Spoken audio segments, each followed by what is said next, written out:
ఒకటి చూపిస్తాను మీ అందరికీ.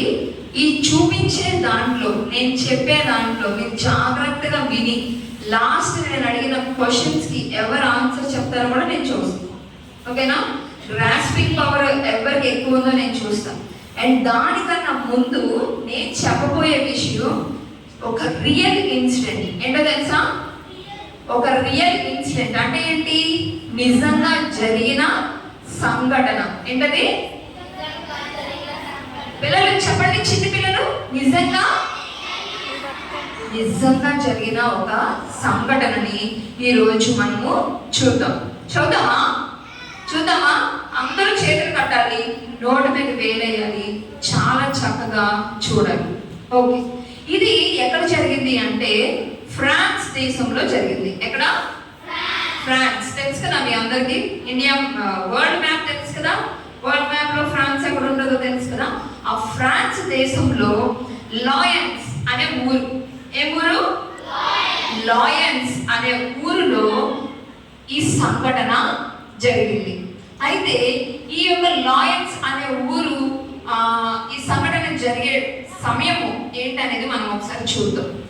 ఇది 177వ సంవత్సరం. ఇది ఏ సంవత్సరం నానా? ఇది ఇప్పుడు మనం జరుగుతున్న సంవత్సరం ఏంటి? 2026 కదరా? ఇవాళ డేట్ చెప్పండి. మే 9, 2026 కదా?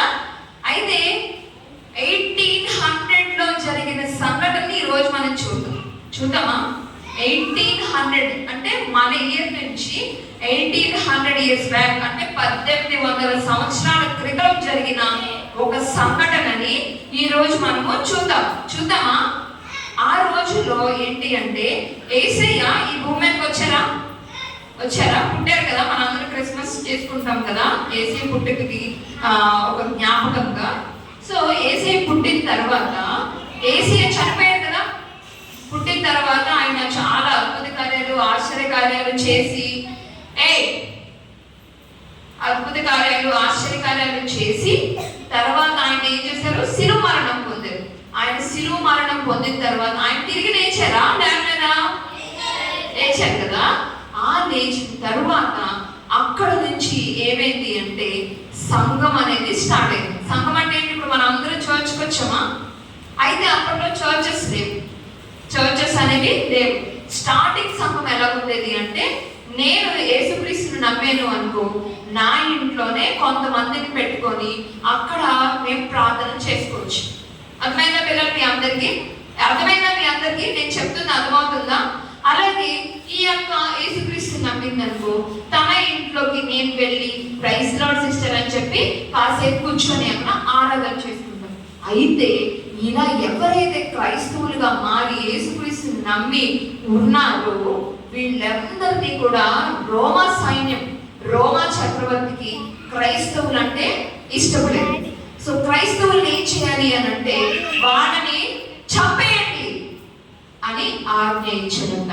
క్రైస్తవులు నేనే నీ దేవుడు, ఆయన దేవుడు, యేసుక్రీస్తు వాళ్ళ దేవుడు అని ఎవరైతే చెప్తారో, విన్నారా? యేసుక్రీస్తు ఆయన దేవుడు అని ఎవరైతే చెప్తారో వాళ్ళందరినీ చంపేయండి అని ఆర్డర్స్ పాస్ చేశాడంట. ఆ ఆర్డర్స్ పాస్ చేసిన తర్వాత ఆ యొక్క సైన్యానికి అధికారి ఉంటాడు కదా, అధికారి పేరు ఏంటంటే మార్కస్. ఏం పేరు? ఎవరైనా ఏ సైన్యపు అధికారి? రోమా సైన్యపు అధికారి. అతని పేరేంటి?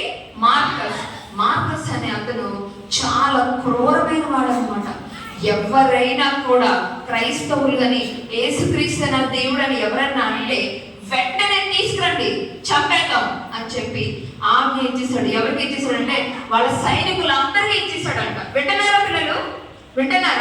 ఆ సైనికులందరికీ ఆర్డర్స్ పాస్ చేస్తాడంట. అసలు మార్కస్ ఎలాంటి వాడో తెలుసా పిల్లలు? రోజుకి కనీసం 20 నుంచి 25 మంది క్రైస్తవులని చంపేసేవాడంట. తెలుసా పిల్లలు? 20 నుంచి 25 మంది క్రైస్తవులని చంపేసేవాడంట. సో అటువంటి సమయమే ఫ్రాన్స్ లో ఈ సంఘటన జరిగిందనమాట. ఆ టైంలో అక్కడ ఒక ధనవంతురాలు ఒక ధనవంతురాలు యేసుక్రీస్తుని నమ్మిన ఒక స్త్రీ ఉన్నదన్నమాట. అయితే ఆమె చాలా భక్తిగా దేవుణ్ణి ఎప్పుడు ఆరాధిస్తూ బైబిల్ చదువుకుంటూ ప్రార్థన చేసుకుంటూ ఇవన్నీ చేస్తూ కూడా ఆమె తన ఇంట్లో ఉన్న వాళ్ళందరికీ వాళ్ళ ఇంటికి చాలా మంది పీపుల్ వచ్చేవారు అనమాట, ప్రజలు. వాళ్ళందరితో కూడి చక్కగా ప్రార్థన చేసుకుంటూ ఉండేదంట. అయితే ఈ యొక్క ధనవంతురాలికి ఒక 15 సంవత్సరాల ఒక అమ్మాయి గిన్నెలు తోమడానికి వారింట్లో పని మనిషిగా ఉండేదన్నమాట. ఈ విధంగా ఆ అమ్మాయి కూడా ఒక గొప్ప విశ్వాసి. వీరందరూ కలిసి దేవుని మరి ఆ ధనవంతురాల ఇంట్లో ఆరాధిస్తూ ఉండేవారు అనమాట. ఈ విధంగా ఉన్న వీరు ఈ పరిస్థితుల్లో ప్రతిరోజు కూడా దేవుని ఆరాధిస్తూ దేవుల్లో ఉంటూ వీళ్ళు ఉండేవారు అనమాట. అయితే దీని తర్వాత వీళ్ళకి ఒకసారి అదే సమయంలో వీళ్ళందరూ గట్టిగా ప్రార్థన చేస్తున్నారు, దేవుని ఆరాధిస్తూ ఉన్నారు. యేసయ్య, మీరే బలమైన దేవుడు, గొప్ప దేవుడు, నువ్వే మమ్మల్ని రక్షించవేసయ్యా, ఇక్కడ ఉన్న వాళ్ళందరినీ కూడా రక్షించండి అని చెప్పి వాళ్ళందరూ ప్రార్థన చేస్తూ ఉండగా అటువైపుగా వస్తున్న మార్కస్ అలాగే అతని యొక్క సైనికుడు ఇద్దరు కూడా ఆ మాటలు విన్నారనమాట.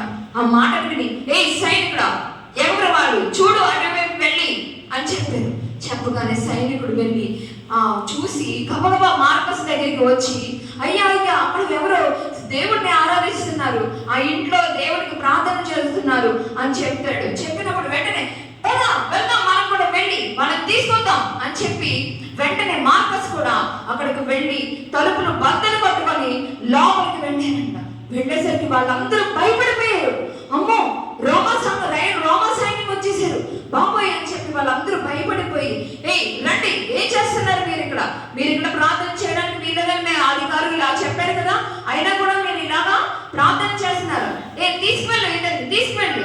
అదిగో అమ్మా, ఆమె అంటుందంట ధనవంతురాలు, అయ్యా మేము నెమ్మదిగా ప్రార్థన చేసుకుంటామయ్యా, మేము గట్టిగా ప్రార్థన చేసుకోము అని అంటే అతను అన్నాడంట మార్కస్, ఏంటి నెమ్మదిగా ప్రార్థన చేసుకుంటానంట, అసలు ప్రార్థన చేసుకోవడానికే కుదరదు ఇక్కడ అని ఆమెని చాలా దారుణంగా లాక్కొని వెళ్ళిపోయి తీసుకువెళ్ళారంట. అయితే అదే సమయంలో ఆ పక్కనే ఉన్న 15 సంవత్సరాల అమ్మాయి కూడా అక్కడే ఉండిపోయింది.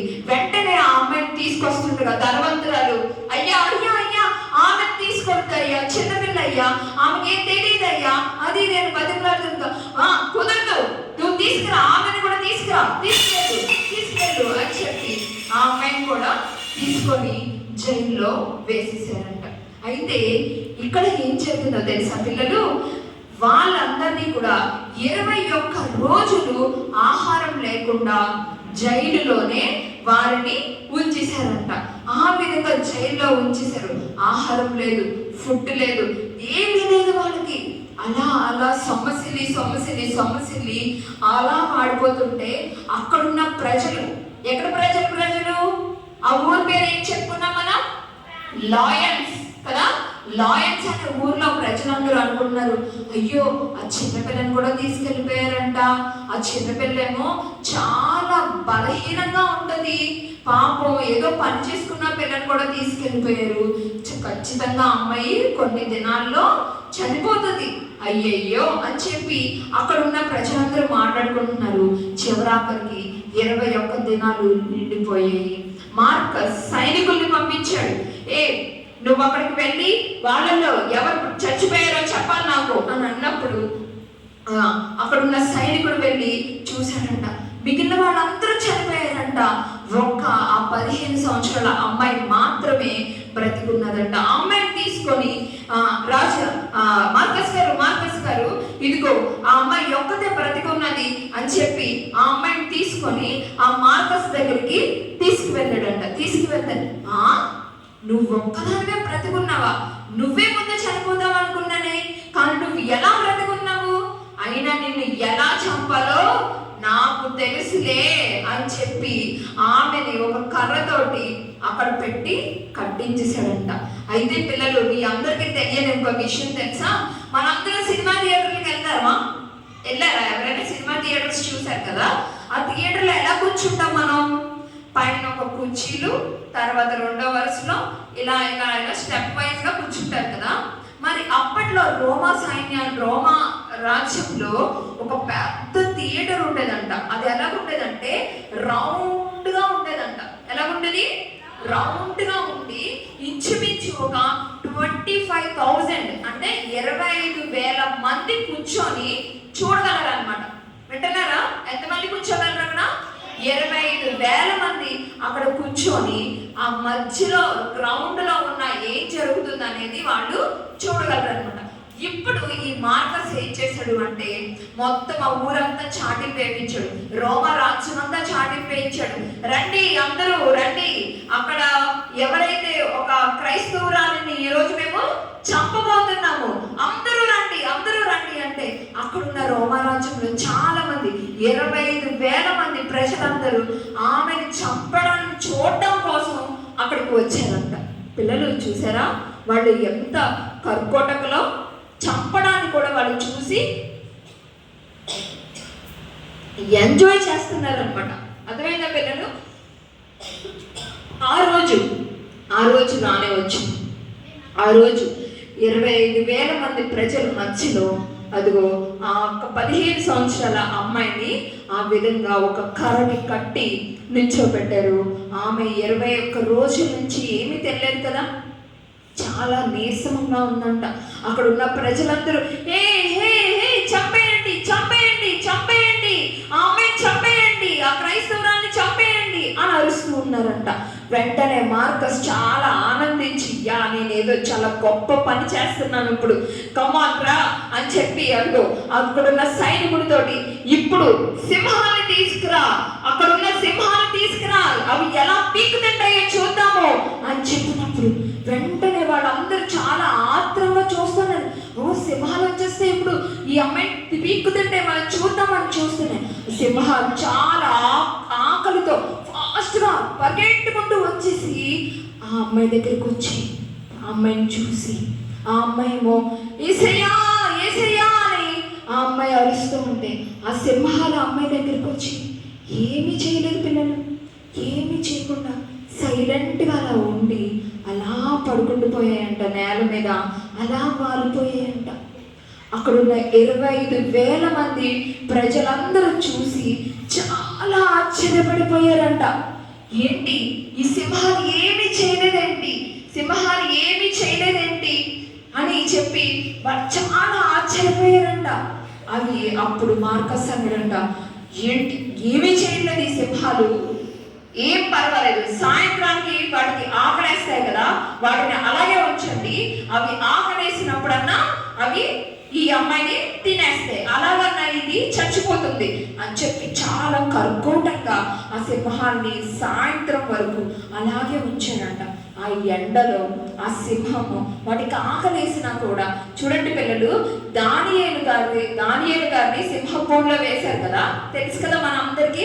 మరి ఆ రోజుల్లో దానియేలు గారిని సింహాలు ఏమీ చేయలేదు, అది మనకు తెలుసు, అది మనం కళ్ళారా చూడలేదు. కానీ అక్కడున్న 25,000 మంది ప్రజలు ఇక్కడ ఈ అమ్మాయిని, ఈ 15 సంవత్సరాల క్రైస్తవురాన్ని సింహాలు కనీసం ముట్టుకోలేదు అనేది వాళ్ళందరూ చూశారంట. చూసారా పిల్లలు? అప్పుడు మన మార్కస్ ఏం చేశాడు అంటే, ఈ సింహాన్ని తీసుకెళ్ళిపోండి, ఈ అమ్మాయిని ఎలా చంపాలో నాకు తెలుసు, ఒక ఎనప కుర్చీ పట్టుకురా, ఆ ఎనప కుర్చీ తీసుకొచ్చి దాని కింద మంట పెట్టు అని చెప్పి సైనికుడికి ఆర్డర్ వేశాడంట. వెంటనే ఏం చేశాడు అంటే సైనికుడు ఆ ఎనప కుర్చీని తీసుకొచ్చి, ఎనప కుర్చీ అంటే తెలుసా పిల్లలు మీకు? ఐరన్ కుర్చీ, ఎనప కుర్చీ, దాని కింద మంట పెడితే ఏమైంది, అది కాలి మంచి ఎర్రగా కాలిపోయిందంట. ఆ కుర్చీ కింద మంట పెట్టాడంట, మంట పెట్టేసరికి అది ఎర్రగా కాలిపోయింది. దాన్ని ఇలా ముట్టుకుంటే కాలిపోతుంది అనమాట. చెయ్య ఏమైతుంది, కాలిపోతుంది, మొత్తం చర్మం ఊడిపోతుంది అనమాట. ఇప్పుడు మార్కస్ ఏం చేశాడంటే ఎంత కఠోరంగా, ఎంత కర్కశంగా ఆ 15 సంవత్సరాల చిన్న పాపని తీసుకొచ్చి అదిగో ఆ కుర్చీ మీద కూర్చోబెట్టు అని ఆర్డర్ చేశాడంట. ఆ సైనికుడు ఆ 15 సంవత్సరాల పాపని తీసుకొచ్చి ఆ కుర్చీలో కూర్చోబెట్టాడంట. యేసయ్యా యేసయ్యా యేసయ్యా నాకు చాలా యేసయ్యా నీకే వందనాలు యేసయ్యా నీకే స్తోత్రాలు యేసయ్యా అని చెప్పి ఆ అమ్మాయి ఎంతగానో దేవుని స్తుతిస్తుంటే అక్కడ ఉన్న 25,000 మంది పిల్లలు కూడా, ప్రజలందరూ కూడా అమ్మో ఏం జరుగుతుంది ఇక్కడ, ఆ అమ్మాయి ఏంటి అసలు యేసయ్యా అనే మాట వదలట్లేదు అని. మార్కస్ ఏమో నువ్వు ఆ మాటని యేసుక్రీస్తుని ఇంక నేను నమ్మను, యేసుక్రీస్తు నా దేవుడు కాదని చెప్పు, నేను వదిలేస్తాను అని అంటే, లేదు యేసయ్యే నా దేవుడు, ఆయన నేను ఎప్పటికీ వదలను అని చెప్పి ఆమె అందులో కూడా అలాగే ఉంటే ఇంకా మార్కస్కి చాలా కోపం వచ్చి అతని దగ్గర ఉన్న పెద్ద దున్నపోతుని ఆమె మీదకి పంపించాడు.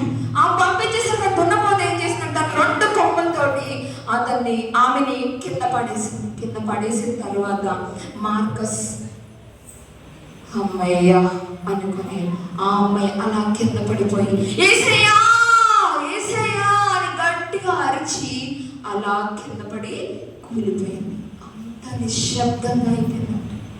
అక్కడ అంత నిశ్శబ్దంగా అయిపోయింది. ప్రజలెవ్వరూ కూడా ఏమీ మాట్లాడట్లేదంట. అందరూ కూడా కళ్ళు నిర్ఘాంతగా వేసి చూస్తూ ఏం జరుగుతుంది ఇక్కడ, ఆ అమ్మాయి చనిపోయిందా చనిపోలేదా అని చెప్పి చూస్తూ మార్కస్ ఆ అమ్మాయిని కాలుతోటి ఇలా తన్ని చనిపోయిందా లేదా అని చెప్పి చెక్ చేసుకుంటూ ఆ అమ్మాయిని అట్లా చేసేయడానికి ఆ అమ్మాయిలో ఇంకా జీవము లేదు, ఆమె చనిపోయిందని నిర్ధారించుకున్నాడు. ఆ క్షణం ఏమైందో తెలుసా పిల్లలు, అక్కడున్న 25,000 మంది ప్రజలందరూ కూడా యేసుక్రీస్తే నిజమైన దేవుడు అని మేము నమ్ముతున్నాము అని చెప్పి అక్కడున్న 25,000 మంది ప్రజలు యేసుక్రీస్తుని నమ్ముకొని వారందరూ కూడా నిజమైన దేవుడు అని చెప్పి పెద్ద పెద్ద కేకలు వేసుకుంటూ ఆ యొక్క స్థలంలో చాలా దేవునికి మహిమ కలిగిందంట.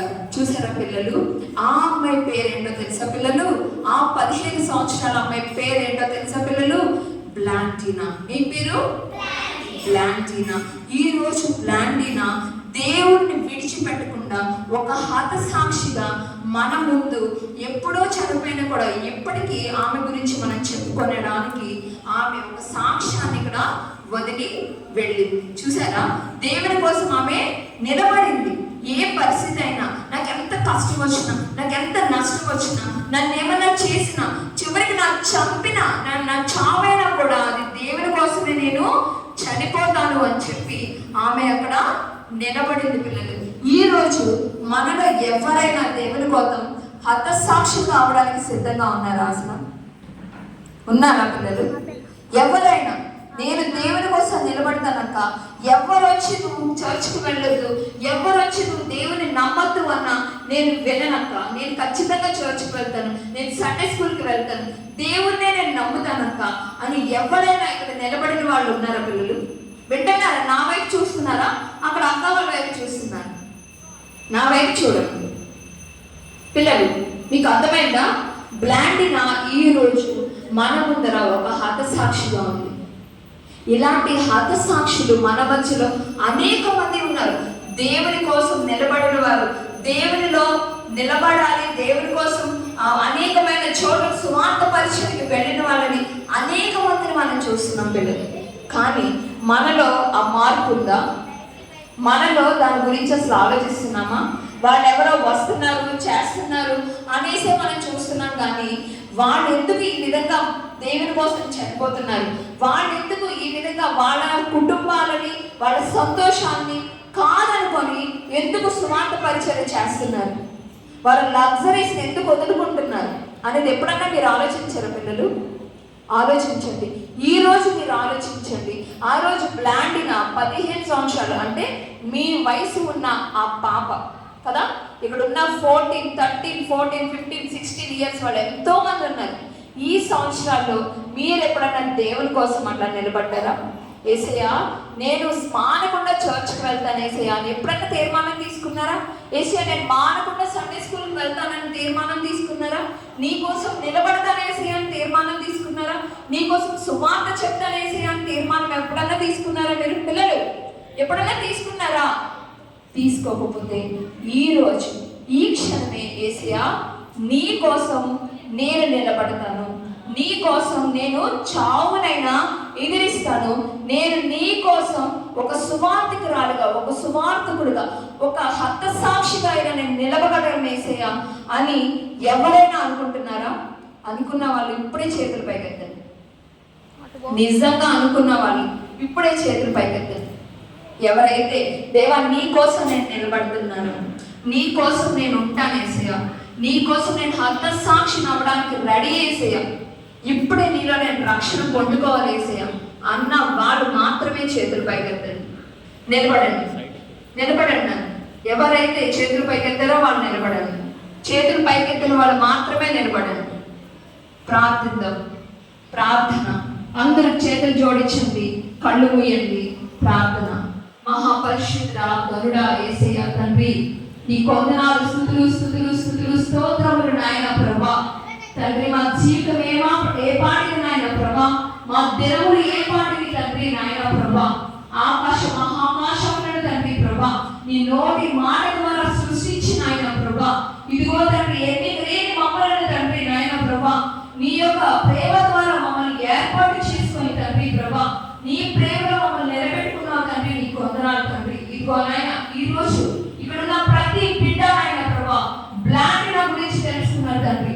బ్లాండిన తండ్రి ఏ విధంగా నీ కోసం హతసాక్షిగా నిలబడిందో నాయన ప్రభా, బలహీనురాలు తండ్రి, శరీరంలో బలహీనురాలైనప్పటికీ ఆత్మలో బలము కలిగిన వ్యక్తిగా తండ్రి ఆమె మా అందరికీ ఒక మార్గదర్శిగా ఉంది నాయన ప్రభా. అటువంటి జీవితాన్ని ప్రభా ఎవరైతే మేము దేవుని కోసం నిలబడతాం, మేము దేవుని కోసం హతసాక్షిగా కూడా నిలబడతాము అని ఎవరైతే హృదయపూర్వకంగా వారి చేతులు ఎత్తినైనా నిలబడి ప్రాంతంలో ఏకీభవిస్తున్నారు నాయన, ప్రతి ఒక్కరి ప్రభా మీరు ముట్టండి తండ్రి. మీ దయగల హస్తములు వారిపై ముంచండి నాయన, నీ ఆత్మను వారిపై ముంచమని ప్రార్థన చేస్తున్నాం తండ్రి ప్రభా. ఈ యొక్క CGCలో తండ్రి వారు రక్షణ పొందుకొని ప్రభా నీ కోసం తండ్రి నిలబడగలిగే పరిస్థితులు, స్థితులు, ప్రతి అడ్డంకులు తొలగించిన వారు ఆ స్థితిని మీరు కలిగించమని ప్రార్థన చేస్తున్నాం తండ్రి. వారిలో ఉన్న అలరి ఆత్మలు ప్రభా, మాట వినని ఆత్మలు తండ్రి, అవి తేదలు తండ్రి తీసివేయమని ప్రార్థన చేస్తున్నాం తండ్రి. వారి పాపాల